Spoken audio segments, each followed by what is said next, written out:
Hi అందరికి నమస్తే.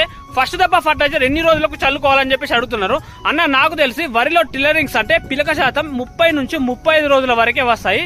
అంటే మనం 20 నుంచి 25 రోజుల లోపు మందు చల్లుకుంటే మంచి రిజల్ట్ ఉంటుంది. ఒక ఎకరాకు యూరియా వచ్చేసి 30 కేజీలు, 20-20-013 వచ్చేసి లేదా డిఏపి వచ్చేసి 20 కేజీలు చల్లుకుంటే సరిపోతుంది. ఏ టైంలో చల్లాలంటే మీ వరిలో కలుపు గడ్డి ఉంటే గనక 20 రోజుల వరకు చేయి దింపి అంటే కలుపు కలిసి చల్లుకోవాలి. లేదు మా వరిలో కలుపు గడ్డి ఏం లేదనుకుంటే 20 రోజుల లోపు చల్లుకొని వెంటనే కలపకూడదు. అలా చేస్తే వరి మొత్తం పసుపు కర్రలోకి వస్తుంది. అంటే మనం చల్లిన మందు పనిచేయడానికి, వేరు వ్యవస్థ దృఢంగా కావడానికి వారం పడుతుంది. వారం తర్వాత మనం పొలంలో గడ్డి ఉంటే కలుసుకోవాలి. సో అప్పుడైతే ఎక్కువ పిలకలు రావడానికి అవకాశం ఉంటుంది. థ్యాంక్స్ ఫర్ వాచింగ్ అన్న. ఈ వీడియో నచ్చితే లైక్ చేయండి.